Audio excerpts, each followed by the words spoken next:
Assalamualaikum warahmatullahi wabarakatuh. I'tidal. I'tidal. Tulisannya begini. I'tidal. Sebelum ke i'tidal, takutnya nanti lupa. Masih ingat gak teman-teman tadi yang salah yang datang ke Nabi? Oke? Terus kemudian turun ayat kan?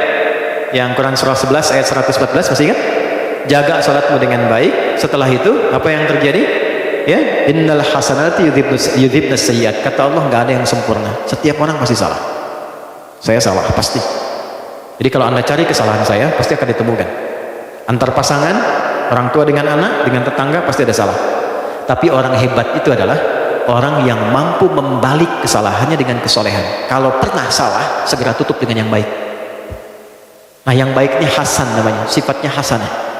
Ayatnya turun, innal hasanati yudhibnas sayyiat. Maka rumus cepatnya dari Quran, kalau pernah salah, tutup langsung dengan yang soleh sesuai fungsi. Misal, lisan berkata nggak bagus.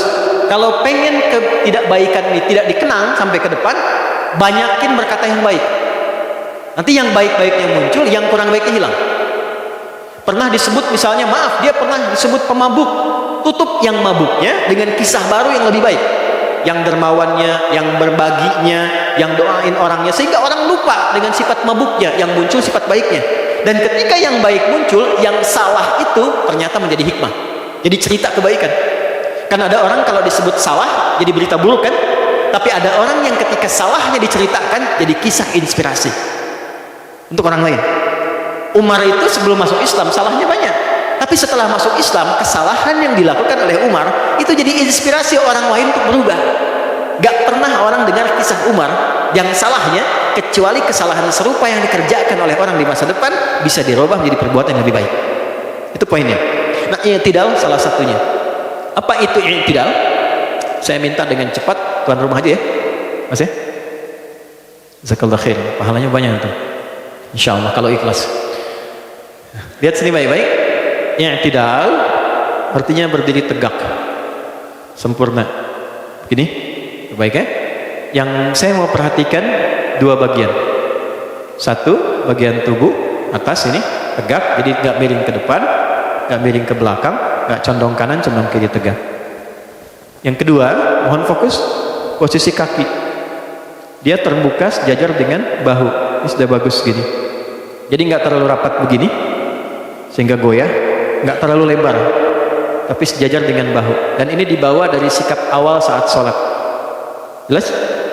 Cuman satu keadaan, kaki ini jadi merapat saat sujud saja. Nanti pas sujud kita bahas. Ini i'tidal, berdiri tegak. Jelas sampai sini? Baik. Sekarang bagaimana cara berpindahnya dari ruku' ke i'tidal? Izin ruku' dulu, sebaik. Nah, paling gampang, enak. Maaf, sebelum ruku' berdiri sebentar. Ke kiblat aja langsung ya, sini ya. Baik. Silahkan ruku' dulu. Baik ya. Ini pertemuan lalu sudah saya sampaikan, ini sangat baik, sangat baik. Dalam posisi ruku yang harus dinotis adalah satu, perhatikan baik-baik, posisi ini lurus ya.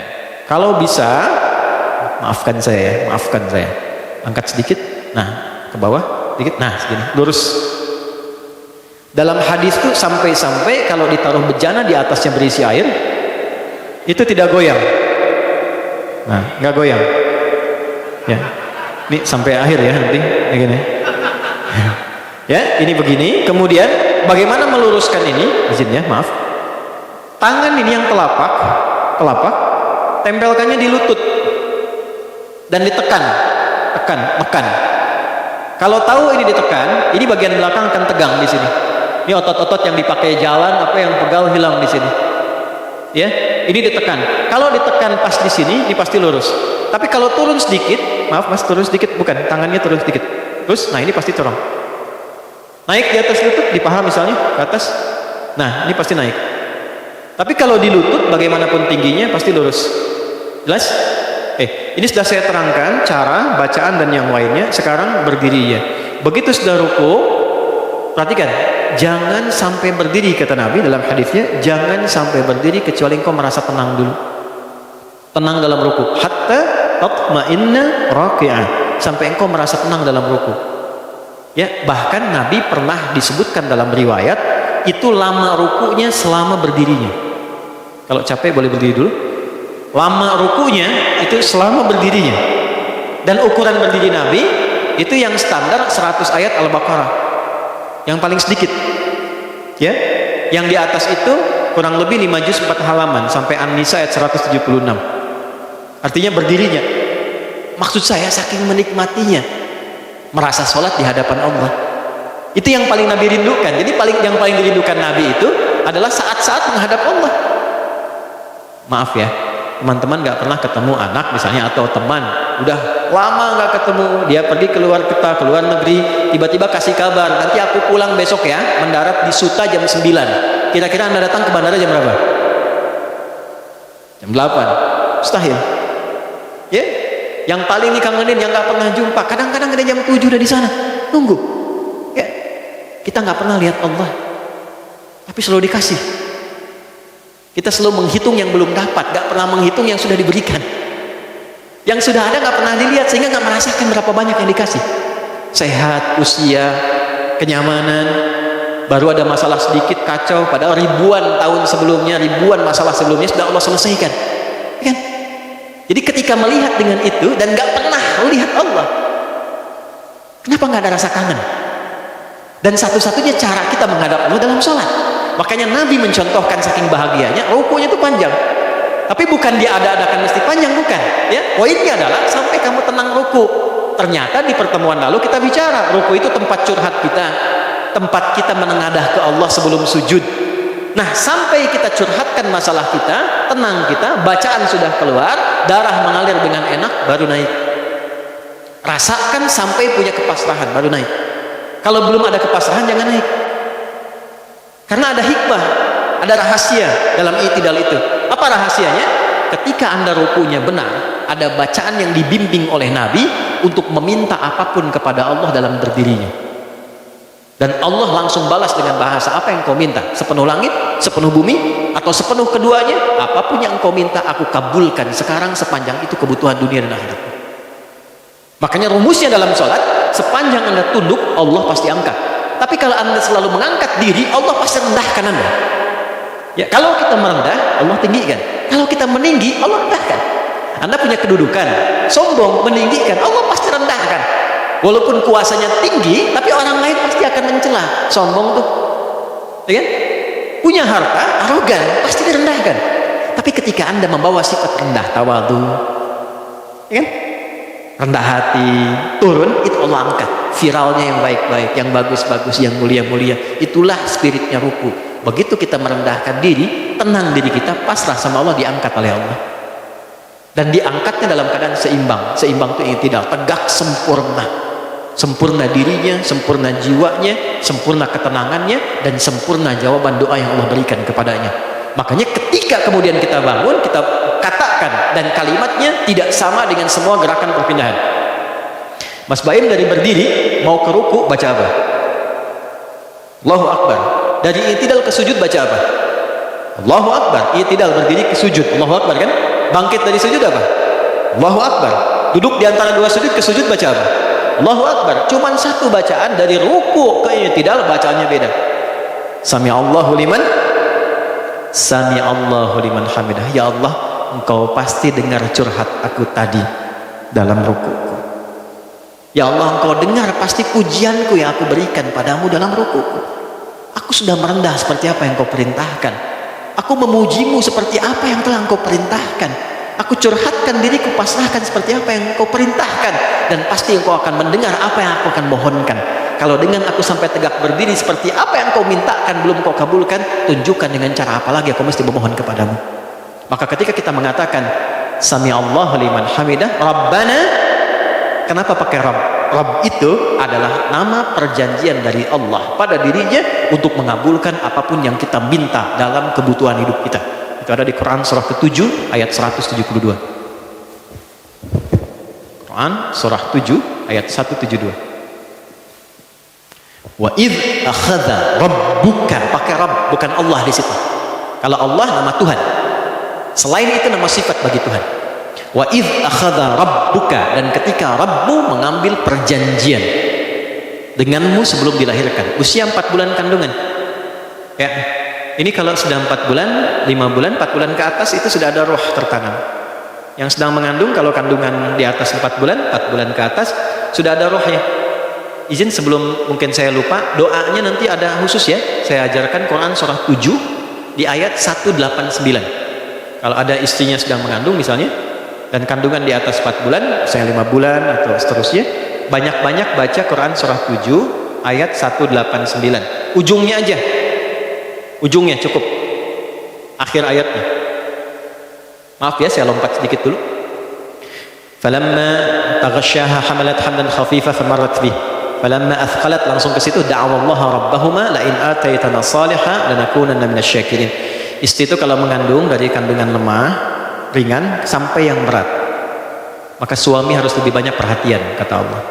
Karena nggak mudah dalam mengandung itu. Itu bahasanya gitu. Falamma athqalat, suami berikan perhatian lebih. Miring kanan susah, kiri susah, berat. Selalu hadirkan kebahagiaan dan keceriaan sehingga berpengaruh pada janinnya. Itu bahasa Quran. Dampingi istrimu dalam berdoa. Apa doanya? Lihat ujung ayatnya. La in ataitana salihah lanakunanna minasyakirin. Itu bahasa Qurannya. Bahasa kitanya, ya Allah, mohon ganti rasa sakit yang dirasakan oleh istriku dalam mengandung dengan lahirnya anak yang soleh, ya Allah. Boleh dengan bahasa kita. Boleh. Itu perbanyak sama orang tua, calon orang tuanya, suami dan istrinya. Perbanyak. Minta anak soleh itu sejak dalam kandungan. Ya. Jadi kalaupun nama suaminya soleh, ibunya solehah, nggak baca ini, ya nggak dapet. Ya. Oke ya. Nah, ini poinnya. Nah, balik ke sini ayat 172-nya. Wa id akhadha rabbuka, ketika roh ditiupkan usia 4 bulan kandungan, min bani adam min zuhurihim dzurriyyatahum wa asyhadahum. Terjadilah komitmen dengan Allah, komitmen syahadat namanya.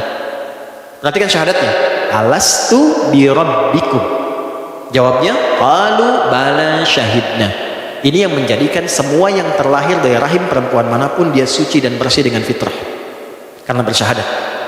Tapi perjanjiannya, kalau kamu menjaga syahadat ini sampai kamu wafat, aku akan menjadi Rabb untukmu. Apa itu Rabb?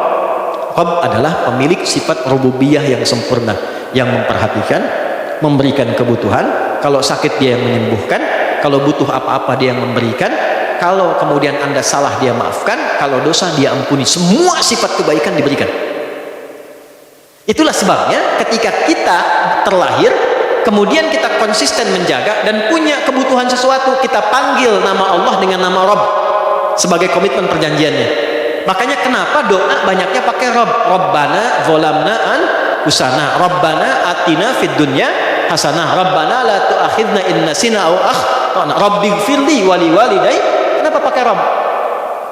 Karena itu adalah nama khusus bagi Allah sebagai komitmen perjanjian untuk menjawab doa. Dan itu satu-satunya dalam i'tidal. Begitu kita bangkit, ini bukan ilmu takatik ya. Sami Allahu liman hamidah, seperti tadi saya terangkan, Rabbana walakal hamd. Ya Allah, Engkau berjanji dengan namamu akan mengabulkan apa yang aku minta. Sekarang aku telah tunaikan apa yang Engkau minta, dan aku puji Engkau dengan komitmenmu untuk mengabulkan apa yang pernah Engkau janjikan. Dijawab oleh Allah, mil as-samawati wa mil al-ardi wa mil ma syi'ta min syai'in ba'du. Engkau mau minta apa? Mil as-samawati, sepenuh semua 7 langit. Permintaanmu sepenuh langit. Wa mil al-ardi, engkau punya kebutuhan sepenuh bumi. Wa mil ma syi'ta, atau engkau punya kebutuhan sesuai kehendakmu di luar langit dan bumi. Min syai'in ba'du, setelah aku tawarkan sepenuh kebutuhan yang kau mohonkan itu, minta sekarang. I'tidal itu nggak main-main. Kalau rukunya benar, kemudian kita berdiri tegak sebentar baru mohon. Itulah sebabnya kenapa kunut baik nazilah ataupun yang subuh itu letaknya setelah i'tidal yang dijaharkan, karena posisi yang terkabul di situ. Nah, peluang ini karena kurang informasi jarang dimanfaatkan. Padahal kita bisa curhat apa saja, tapi tidak.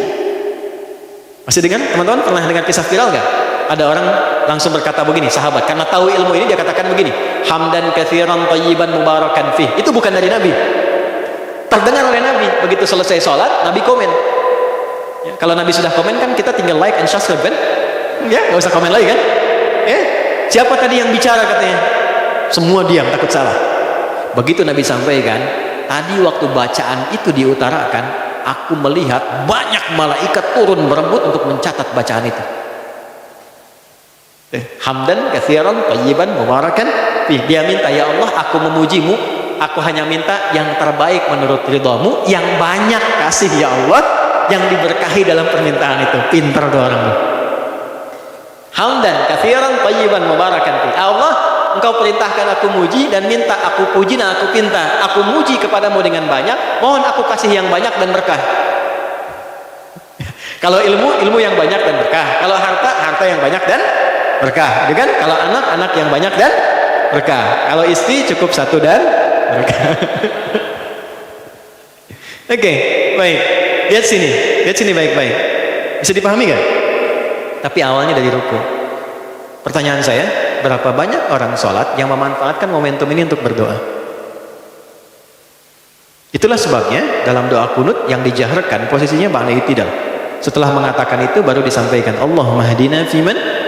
Ya Allah, berikan aku hidayah dan tempatkan aku di tempat orang-orang yang mendapat hidayah. Kalau bekerja, teman-temanku dapat hidayah. Di rumah tangga, keluargaku dapat hidayah. Wa afina fiman, sehatkan aku dan tempatkan aku di tempat orang-orang sehat. Wa tawallana fiman, palingkan aku dari segala hal yang tidak Engkau sukai dan tempatkan aku di tempat orang-orang yang Engkau sukai. Wa barik lana fima, berkahi ya Allah pada setiap pemberian yang Kau titipkan kepadaku. Waqina syarra ma qadait, jauhkan ya Allah dari berbagai keburukan yang mungkin tampak dalam kehidupan. Sudah minta turun. Berapa banyak di antara kita yang sholat memanfaatkan momentum ini? Tapi tidak sedikit yang berdoa tidak terkabul karena rukunya tidak sempurna. Maka sempurnakan ruku, manfaatkan ya tidak. Orang-orang yang selalu merendah, ini filosofi terakhir yang mau saya sampaikan. Sekarang tarik ini ke semua profesi kita. Perempuan perannya adalah anak, istri, ibu, nenek, dan seterusnya, sebagai saudari, sebagai teman dan sebagainya. Coba rukunya jangan cuma ritual. Saya ulangi, rukunya jangan hanya ritual. Kalau sampai ritual itu baru fikih. Sedangkan dalam praktek ritual itu ada hikmah. Ada 5. Al-Baqarah ayat 151. Kama arsalna fikum rasulan minkum yatlu alaikum ayatina 1, wa yuzakkikum 2, wa yu'allimukumul kitaba 3, wal hikmah 4, wa yu'allimukum ma lam takunu ta'lamun 5. Semua ibadah itu 1, mendekatkan kita kepada ayat. Mesti ada dalil kenal Allah. Salat itu kenal Allah, bukan cuman gerak-gerak dan baca-baca. Enggak kenal enggak khusyuk. 2, wa yuzakkikum, merubah kita lebih baik. Oke? Prakteknya nanti dalam akhlak. Makanya semua gerakan sholat melatih kita lebih baik. Jadi anak, nggak ada mantan ibu, nggak ada mantan ayah. Semua siapapun kita sekarang, ada atau tidak ayah ibunya, hidup atau wafat, tetap sebagai seorang anak. Ya. Dan diatur sempurna dalam Quran, baik itu muslim ataupun non muslim.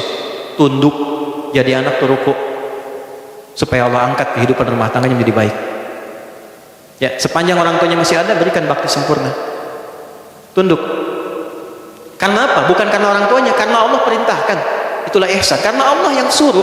Kalau Allah nggak suruh, nggak harus saya lakukan. Tapi karena Allah suruh. Even itu orang tuanya misalnya belum muslim, tetap disuruh.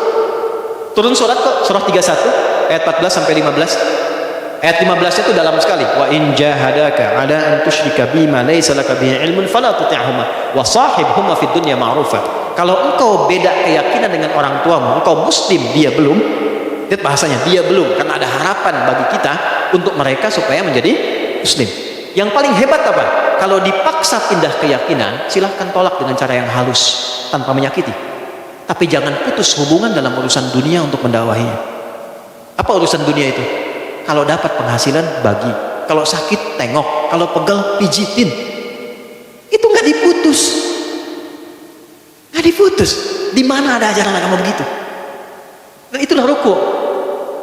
Begitu kita turun, diangkat oleh Allah. Itu yang menjadikan kadang-kadang sinyal hidayah itu meresap ke dalam jiwa, perhatian muncul, persoalan hilang. Jadi kalau kita bisa merendah dalam setiap situasi, itu semua kesulitan itu jadi meredah. Problemnya kadang semua itidal. Ada masalah, anak itidal, ibu itidal, suami itidal, istri itidal. Emang kenapa? Nah, nggak selesai. Mesti ada satu dimulai dengan ruku. Ini jadi istri, pasangannya suami. 3 ayat. Dan semua ayatnya bercerita tentang ruku dan i'tidal. 1, ini ayat viral yang dimulai saat akan menikah dan ditempel dalam surat undangan. Problemnya yang ngundang tidak baca. Yang diundang suruh baca. Ya kan? Itu ada surat Rum kan ayat 21. Ya kan? Wa min ayatihi an khalaqalakum min anfusikum azwajan litaskunu ilaiha wa ja'ala bainakum mawaddah wa rahmah. Ya kan? Itulah disingkat sakinah, mawaddah dan rahmah. Disingkat jadi sama. Nah, tempatnya musyawarah, ya. Belum ada kata sepakat, musyawarah terus tuh. Lihat sini, samara, sakinah, mawaddah dan rahmah. Apa itu sakinah? Oke, saya mulai dengan 1 juta dulu. Saya serius. Naik 5 juta. Saya serius. Boskunya saya aja sekarang. 10 juta. Saya serius. Tenang? Belum. Umroh. Waktu habis sudah. Sakinah itu asalnya bukan tenang. Bukan tenang sakinah itu. Asalnya adalah kedamaian yang dilahirkan setelah selesai persoalan. Asal sakinah itu dari peribahasa Arab begini. Sakanatis syajaratu idza dhahabatir rih. Paham? Tidak. Ini pohon. Ini ada dahannya. Saya nggak pandai menggambar, mohon maaf. Ada angin kencang. Biasanya kalau angin makin kencang, goyang kan? Ya. Nah, ketika anginnya telah pergi, pohonnya kemudian tegap kembali, dahannya tegap kembali dan tenang. Inilah sakinah. Sakanatis syajaratu, tenang pohon dan dahan itu idza dhahabatir rih, ketika angin yang menerpa itu tenang, pulang, hilang kembali. Sakanatis safinatu idza dhahabatil amwaj, kapal itu tenang, tidak bergoyang lagi ketika ombak yang menerpanya pergi. Allah kirimkan angin untuk membuat dahan ranting atau ranting di pohon ini, maaf, untuk dia bergoyang atau untuk lebih kuat? Lebih kuat. Semakin kencang semakin bertahan, semakin kuat kan? Akarnya kuat, batangnya kuat, rantingnya kuat. Allah kirimkan gelombang-gelombang di lautan itu menerpa kapal, semakin goyang semakin diriset kan? Ya kan? Bikin semakin lebih bagus, lebih kuat. Ini gambaran. Inilah sebabnya kenapa gambaran ini seringkali dibawa dalam kehidupan rumah tangga. Bahtera rumah tangga. Kalau disebut bahtera pasti ada ombaknya. Kalau Anda berumah tangga nggak pengen punya masalah, itu mustahil. Jadi ketika memutuskan saya terima nikahnya si fulan dan si fulan binti fulan dengan mas kawin sekian dibayar tunai, artinya Anda siap masuk bahtera, siap menempuh masalah. Jadi nggak mungkin ada rumah tangga yang tidak ada masalah, itu mustahil. Nabi aja yang dijamin masuk surga. Ayat surga 1 surat turun Al-Kautsar, dekat dengan Allah, dipuji oleh Allah, akhlaknya Quran, tetap ada masalah. Anda bukan Nabi, Rasul bukan. Ayat surga nggak ada sampai sekarang untuk kita. Ya kan? Gak ada pujian langsung dari Allah untuk kita. Lalu menikah gak pengen punya masalah, itu mustahil. Jadi ketika kita menikah, ya, Anda dengan pasangannya masing-masing menikah dan ada masalah, itu artinya apa? Artinya rumah tangga kita benar menurut Allah. Gitu. Kan? Ini. Alhamdulillah. How's it? Alhamdulillah. Oke? Jadi kalau punya masalah itu benar. Nah, tapi poinnya bagaimana mengolah masalah jadi sakinah itu. Itu yang belum dalamnya, itu belum sampai situ. Kalau menemukan masalahnya, oke, sampai situ. Sakinahnya bagaimana?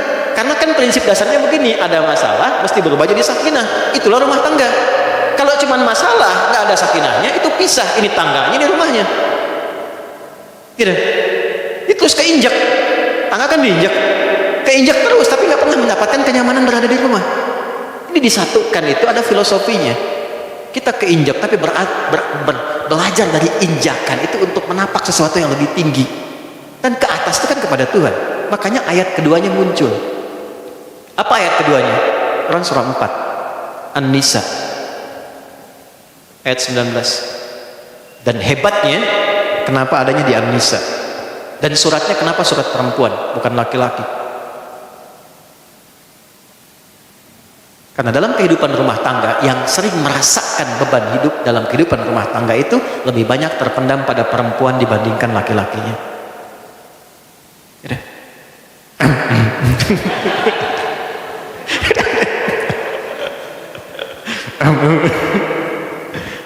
Tapi ada ada seninya. Di sini sikapnya ada. Tapi dahsyatnya di surat ini perannya dibagi sama oleh Allah laki-laki dan perempuannya. Cuman dijelaskan. Karena kenapa? Itulah sebabnya disebut nisa. Dari kata nasa kan. Laki-laki tidak. Rajul jamaknya rijal. Dari kata rijlun, kaki. Kaki itu menopang. Suami itu topangan, kuat, kokoh. Senangnya beraktivitas.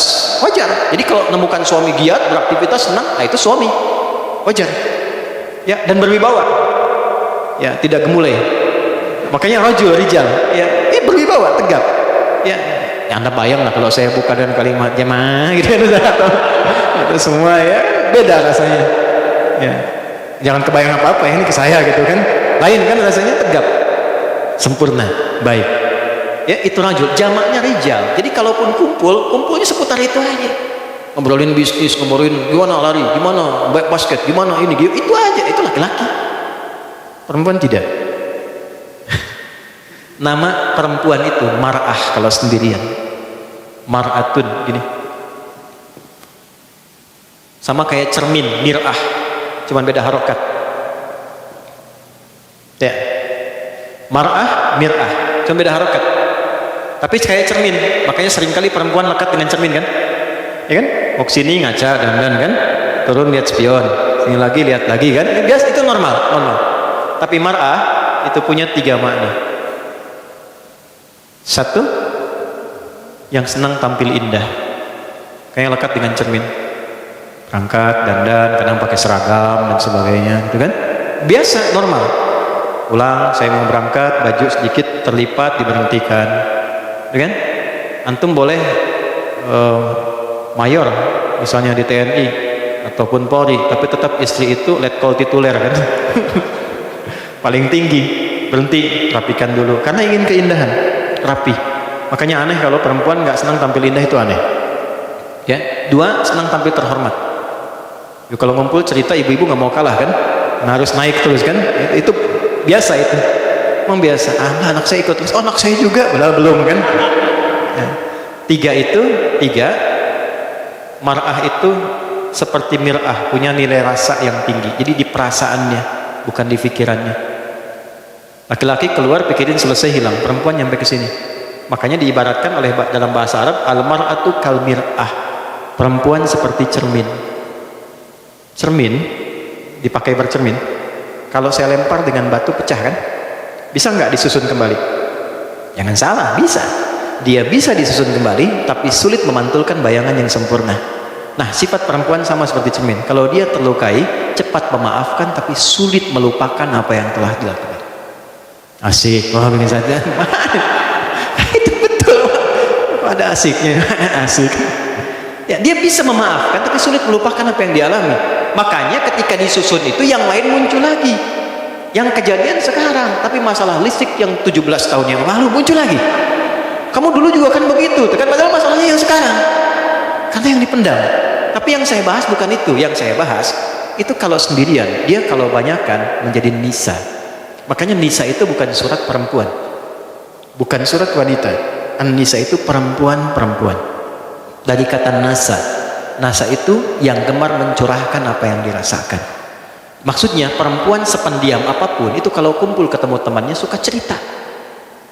Ya, dan kadang yang diceritakan apa yang seharusnya ditutupi, yang nggak boleh dibuka. Itu problemnya. Makanya di ayat 34 diminta hati-hati kalau cerita, jangan sampai ngungkap apa yang harusnya ditutup, khususnya tentang suami dan keluarga. Kecuali ingin konsultasi pada orang yang dipercaya. Itu poinnya. Apa kabar ukhti? Udah ukhti tuh. Alhamdulillah baik, masya Allah, sehatnya sehat. Bisnis gimana? Lancar. Suami gimana? Di situ masalahnya. Ya, sebab istri itu akan selalu melekat apapun yang ada pada suami. Tidak sebaliknya. Ya kan? Akan melekat. Suami RT, istri ibu, suami bupati, ibu bupati. Istri RT, nggak ada bapak RT. Selalu sini. Jadi selalu ikut, selalu terbawa. Nah, turunnya ayat 19 ini adalah poin yang sangat luar biasa. Ya. Apa poinnya? Kita lihat dulu setelah pesan-pesan berikut. Kita lihat apakah dibalik atau dihapus nih. Dibalik Ustaz. Jazakallah khair, alhamdulillah. Biar fokus. Ya, mohon izin. Izin bang. Kasih. Masya Allah. Luar biasa. Alhamdulillah. Silahkan kembali. Jazakallah khair. Kasih banyak. Gimana mengolah masalah jadi sakinah? Ini poinnya. Quran surah 4 ayat 19. Hebatnya ayatnya di perempuan surah An-Nisa karena sering memendam rasa sehingga masalah ini terus terpendam dan tidak mudah mendapatkan sakinahnya. Maka ketika sakinah ini didapatkan, muncullah kemudian pernyataan dalam Al-Quran. 1. Ya ayyuhalladzina amanu, duhai pasangan suami istri yang masih merasa punya iman. Imannya dipertaruhkan. Dan latihannya nanti dalam sholat. Makanya nanti ada bab suami jadi imam, istri jadi makmum berdua sholat.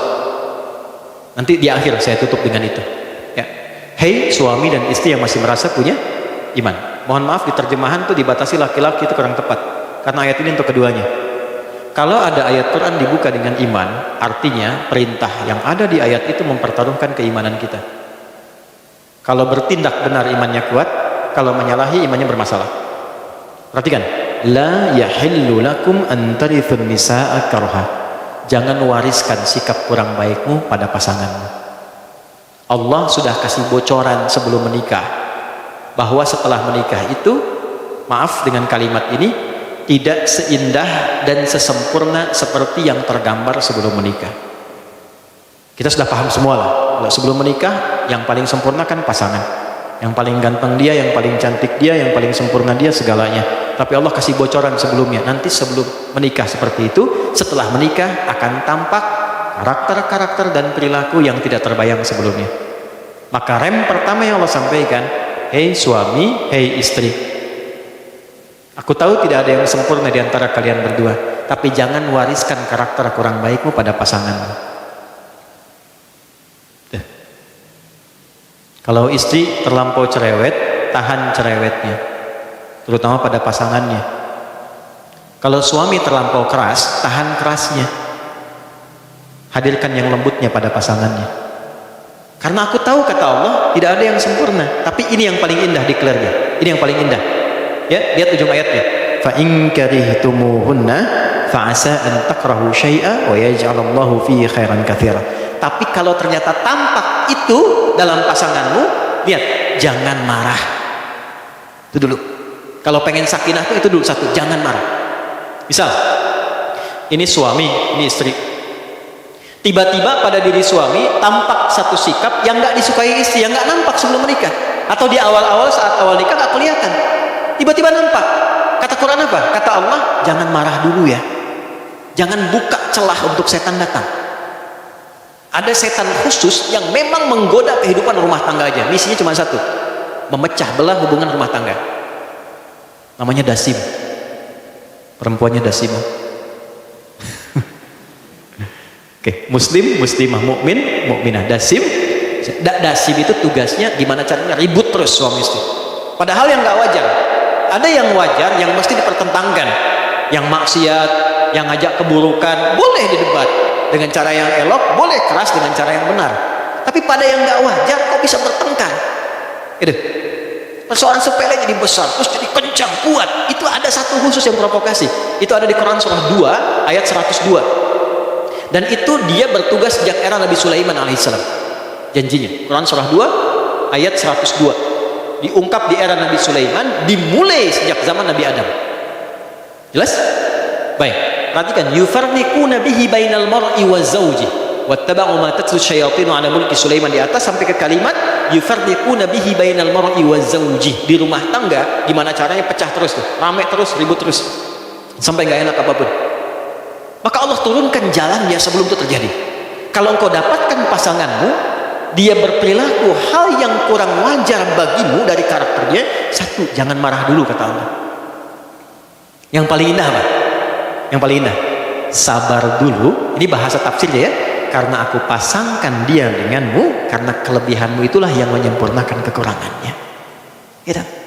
Saya dipasangkan pada istri saya karena kekurangan saya yang sempurnakan istri saya. bukan pada perempuan lain.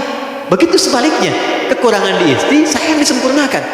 Saya tuh paling nggak pengen datang ke talk show tentang keluarga. Kenapa? Karena saya harus menjaga kehormatan istri dan keluarga saya dengan pertanyaan-pertanyaan yang mungkin bisa mengungkap hal yang tidak seharusnya. Karena itu kalau dialog, saya ditanya, Ustaz, apa yang paling nggak suka dari istri? Saya katakan, saya semua suka. Karena Allah jadikan saya pasangannya untuk menyempurnakan kekurangannya. Itu poinnya. Jadi jangan marah. Satu dulu itu. Karena Allah titipkan, mungkin bagi Anda suami senang marah, titipkan pada istri, ini sabar, berapa tahun dia sabar. Kalau pada orang lain mungkin selesai, tapi dititipkan pada pasangan ini karena ini yang mampu bisa menahannya, ini yang menyempurnakannya. Nah, kalau sudah mendapatkan istri yang semacam ini, syukuri kepada Allah dengan menurunkan tensinya. Kenapa? Karena belum tentu kalau berpisah dengan dia bisa mendapatkan yang setabah ini, yang sebaik ini. Kalau sudah didapatkan yang begini, ini rumus ini didapatkan di ayat berapa? Ya, di ayat 7 sampai 10 di surat berapa? Surah 91. Quran surah 91 Asy-Syams ayat 7 sampai 10. Wa nafsi wa ma sawwaha fa alhamaha fujuraha wa taqwaha. Qad aflaha man zakkaha wa qad khaba man. Dalam diri manusia itu cuma punya dua kecenderungan. Satu, sifat baik, takwa. Dua, sifat kurang baik yang salahnya, fujur, nafsunya. Nafsu. Ini selalu ada. Jadi kalau di sini ada sabar, di sini pasti ada marah. Di sini ada jujur, di takwa, di sini pasti ada dusta. Anda mau katakan tidak ada dusta di antara kita, ya, tapi dustanya tetap ada. Jelas? Ya, kalau di sini ada rendah hati, di sini pasti ada sombong. Nah, caranya bagaimana mengolahnya? Perhatikan baik-baik. Saya ambil bagian pertama saja, sabar dan marah. Perhatikan kalimatnya. Qad aflaha man zakkaha. Sungguh bahagia orang yang mampu mengolah, menyuci keadaan jiwanya ini sehingga melahirkan sifat baiknya. Oke, masih belum kita tangkap kalau sampai situ. Kasih permisalan, teman-teman, ibu, teman-teman, kalau nyuci dibuang bajunya atau kotorannya? Kotorannya, nggak mungkin saya nyuci buang bajunya, buang bajunya, pasti kotorannya kan? Baik, nyuci itu pada yang kotor, pada yang bersih, pasti pada yang kotor, yang bersih nggak akan dicuci. Jadi Allah ciptakan kotoran itu bukan ingin membuat baju kotor, tapi ingin menampakkan kebersihannya. Sebab kalau nggak ada yang kotor, nggak kelihatan bersihnya. Sama persis, Allah ciptakan marah bukan ingin menjadikan suami pemarah, bukan, tapi ingin menampilkan kesabaran dalam istri karena ada masalah di depan yang butuh kesabaran meningkat lagi. Jadi kalau menemukan suami marah, cepat cari lawannya, sabar. Suami datang marah, istri sabar, jangan tambah marah. Ya, datang marah-marah, ya, tenang aja dulu. Ya, kamu kenapa dia? Harusnya bagaimana, Mas? Kan? Nah, nanti lama-lama sadar, maafkan saya. Iya, sebelum minta udah saya maafkan. Enak begitu. Kamu kenapa? Emang kenapa? Ini tidak semua kan? Ya kan? Oke. Cari lawan. Ini prinsipnya begini, cari lawan.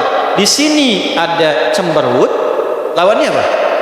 Senyum. Jadi ketika suami pulang menemukan istri cemberut, diam aja. Istri datang, lihat cemberut, suami datang, cari lawannya. Apa lawan cemberut? Senyum. Saya kayaknya kenal. Udah habis itu nih iPhone 15. Oh, senyum lagi tuh. Nah, itu teorinya mudah, prakteknya tidak semudah yang disampaikan. Enggak, betul, Ustadz juga sama. Saya serius. Makanya jarang kan ada Ustadz ceramah bawa istrinya kan? Ini live nggak? Assalamualaikum. Oke, ini nggak mudah. Nah, ini yang menjadikan dan mengantarkan pada sakinah. Kalau nggak begini susah. Keluhan terus, capek, makan nggak enak, pikiran capek, nggak ada hubungannya dipikirin lagi, capek. Kadang-kadang anak korban. Ya, papa, diam kamu. Padahal dia udah nunggu, udah tadi bikin karya. Ya, mas, ada tas saya nggak yang hitam di bawah nggak? Enggak, karena saya ingat disimpan di bawah jok. Saya tuh selalu bawa di tas hitam. Di tas itu ada kertas. Kertas itu selalu bawa kemanapun. Kenapa? Satu kali saya pulang dari dakwah, cukup malam, ternyata dua anak kami menyambut. Nomor 2 dan nomor 3. Usianya dulu masih kecil lah waktu dia bikin itu. Ternyata dia bikin gambar sosok lagi pergi pakai peci, dia tulisin Buya sedang mengajar. Terus dua anak ini menunggu, dia tulis di atasnya, terima kasih ya Allah, engkau kirimkan Buya terbaik untukku. Buya, engkau adalah ayah terbaik untukku. Lalu dia titipkan, Buya nanti buka ya, salam, kita ketemu main. Itu saya bawa, saya pegang. Itu yang menjadikan kita nggak berhak marah sama anak. Nggak bisa. Anda boleh jadi apapun di luar. Direktur silakan, manajer silakan, orang hebat silakan. Mau jadi apapun silakan. Tapi ketika ke rumah, istri Anda menginginkan suami, anak Anda menginginkan ayah. Nggak usah dibawa sifat di luar, bawa aja sifat di dalam. Itu. Saya ini di rumah teman-teman, nggak pernah saya disebut ustaz, syekh, kiai, nggak pernah. Demi Allah saya katakan, nggak pernah seumur-umur saya pulang ke rumah anak saya yang but kiai, nggak ada. Dia pengen ayahnya. Amil itu yang sekarang 11 tahun, itu 2 tahun, tunggu saya. Jadi janjiannya kalau saya mengajar, istri saya cerita tentang saya. Buya mengajar supaya Allah senang. Kalau Allah senang, kita dapat kebaikan. Nanti gantian, kalau saya pulang, saya main, nanti saya cerita tentang istri saya. Bunda di sini sayang, nemenin kakak dan sebagainya. Nanti kalau Buya sedang mengajar, harus sayang bunda dan sebagainya. Itu ketika diceritakan, pulang ditunggu teman-teman. Tunggu, saya pulang setengah 11 waktu itu, dia tunggu di luar. Begitu saya buka, Buya, dia peluk. Main bola yuk, main bola gitu. Udah selesai bola, main kuda yuk, main kuda. Sampai tidur di pangkuan. Karena dia pengen ayahnya. Dia nggak peduli dia, apakah ayahnya ustadz, dia nggak peduli. Dia pengen ayahnya. Istri pengen suaminya, suami pengen istrinya. Jadi kalau ingin mendapatkan sakinah, memang secara konseptual ideal. Secara praktikal kembali pada niat dan tujuan kita. Itu poinnya. Jadi begitu pulang, kalau pengen ini nih, jangan cari kekurangan karena percuma pasti dapat. Jadi kalau satu mengungkap, yang lain membalas, pasti akan dapat semua.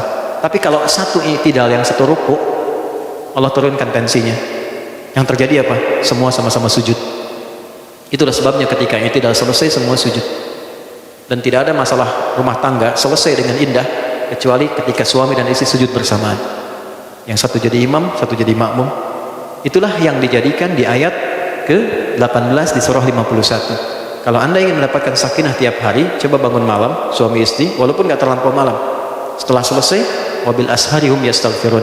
Menjelang subuh, dua-duanya saling mengoreksi diri. Suami minta maaf ke istri, istri minta maaf ke suami. Kalau sudah ada keluarga lebih enak lagi. Sayang, maafkan aku ya. Aku mungkin belum jadi suami yang baik sampai hari ini, ayah yang baik. Allah titipkan aku membersamai kamu. Mohon maafkan karena memang gak ada yang sempurna. Kalau aku pulang hari ini lebih dulu kepada Allah, mohon ridho dengan semua sikapku. Dibalas lagi, aku yang banyak salah mas, gini-gini. Itu semua begitu selesai, astagfirullah ya Allah, mohon ampun ya Allah, minta maaf ya Allah, sujud, selesai. Gak percaya silakan. Bedakan rasanya, rasakan bedanya, pasti akan terasa bedanya. Itu. Gitu ya. Enggak, tapi ini nyata. Ya, yang terakhir ayat ketiga itu Quran surah ke-17 ayat 23 sampai 27. Kompak dengan orang tua. Ya, kunjungan, datang, ajak istri, temuin orang tuanya suami. Kalau sudah meninggal ke kuburan, ziarah. Nanti sebaliknya pekan depan, bulan depannya lagi, kemudian suami ajak keluarganya istri. Supaya dapat pencerahan. Kan yang nikahkan wali dari keluarga. Wali itu kan bukan cuman bukan cuman menikahkan selesai, tidak, tapi mendampingi, membimbing harmoni, menemani. Itu poinnya. Dan ternyata mendekatkan pada orang tua itu lebih memberikan capture kepada kita kebahagiaan yang nyata. Lihat orang tua itu malu kalau berantem depan orang tua, malu kalau nggak kompak. Nah, sifat malu itu yang diakumulasikan membuat kita mengoreksi diri. Maka tidak jarang terkadang ada suami istri yang menjadi lebih baik ketika sering bersilaturahim dengan kedua orang tuanya. Belajar, cerita. Ya, istri saya cerita tentang ayah ibunya, saya cerita tentang ayah ibu saya, ngobrol sama-sama, lalu berdoa. Yang paling indah kalau satu meninggal, sujud berdoa bareng-bareng, nangis sama-sama, itu paling enak ya. Memang kelihatan ideal karena Allah yang turunkan, tapi menjadi praktikal untuk kita bergantung pilihannya pada kita semua. Karena itu ditutup kalimatnya di ayat 19 tadi di Quran surah 4, masa antakrahu syai'a wa yaj'alallahu fihi khairan katsira. Mungkin kau nggak suka dengan masalah yang aku kirimkan, tapi kalau engkau bisa mengolahnya, aku kirimkan limpahan karunia yang banyak yang membahagiakan kehidupan keluargamu. Jangan marah, rukulah dulu. Setelah itu koreksi masing-masing. Benar nggak niat nikahnya? Sayang nggak? Betul nggak dengan akadnya? Ya, karena yang paling penting adalah Allah declare-nya jelas. Ini titipan saya untukmu, bukan sekedar pasanganmu. Yang nitipkan Allah, yang tanya Allah. Jadi ketika Anda melukai pasangan, Allah melukai orang ya yang telah menitipkan kepada Anda dari orang tua dan yang telah menciptakannya Allah Subhanahu wa taala. Itu poinnya. Dan ini wasiat Nabi SAW sebelum meninggal. Ya. Ittaqullaha fin nisaikum, hai para pasangan suami istri saling bertakwa kepada Allah. Tautkan dirimu sama Allah kalau pengen sakinah. Kalau pengen hartanya cukup melimpah, tautkan sama Allah. Kalau pengen rahmah, tautkan sama Allah. Kalau pengen terjaga, ini poinnya. Jadi sholat itu bukan hanya ibadah ritual yang membuat kita terkoneksi dengan Tuhan, tapi lebih dari itu pancaran yang membuat kita bahagia dalam berkeluarga, tenang dengan teman-teman, damai dalam kehidupan, melihat semua orang itu baik. Saya heran kenapa harus ada prasangka yang gak baik gitu. Ya. Saya dilatih oleh guru, oleh orang tua, lihat orang semua baiknya. Kalau pernah salah, gak ada yang sempurna. Saya aja salah. Saya paling senang kalau ada orang, Ustadz saya mantan napi, alhamdulillah. Kasih senyum yang sama, baik. Pernah ada orang cari saya ke Bekasi, kaget semua. Izin Pak, saya adalah mantan pembunuh yang dipenjara di sini. Saya ingin ketemu Ustadz Adi. Oh nggak ada yang kasih akses. Tiba-tiba Allah kasih jalan papasan, Ustadz nangis peluk. Alhamdulillah Ustadz, saya tobat karena Allah gini. Saya ceramah Ustadz, ini bukan ceramah saya, Allah yang kasih, alhamdulillah. Udah, jadi teman, jadi sahabat, nggak ada yang sempurna.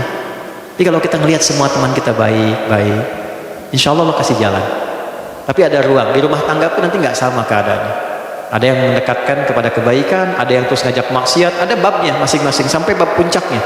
Bab tentang tolak, bab tentang macam, itu ada babnya semua. Sampai bab puncaknya.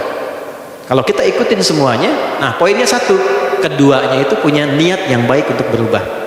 Itu ada di Quran surah 4 ayat 35. In yurida islaha yuwaffiqillahu bainahuma. Kalau keduanya punya niat berubah, itu pasti akan dipersatukan.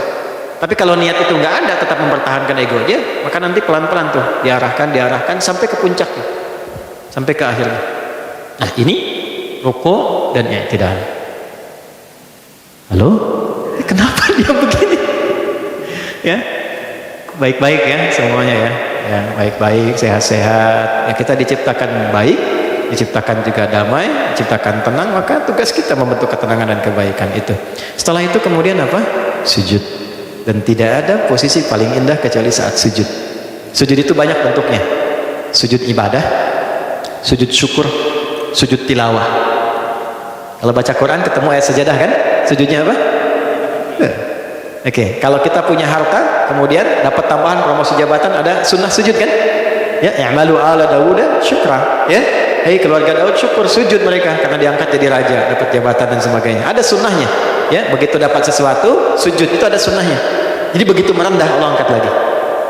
Misal dapat proyek bagus gitu ya, sujud tuh. Itu Allah angkat lagi. Itu dipopulerkan di kalangan para ulama. Muhammad Salah kalau golin sujud ya. Kan? Terus yang lain itu walaupun dilatih begitu mungkin belum tahu, tapi secara hikmah itu ketika kita merendah Allah ngangkat, ketika kita meninggi Allah rendahkan. Sudah rumus. Ya, maka dari itu kita akan bahas ada berapa anggota sujud, bagaimana caranya sujud, apa bacaan saat sujud, dan apa rahasia dalam sujud. Itu akan kita ulas dalam episode yang berikutnya insyaallah.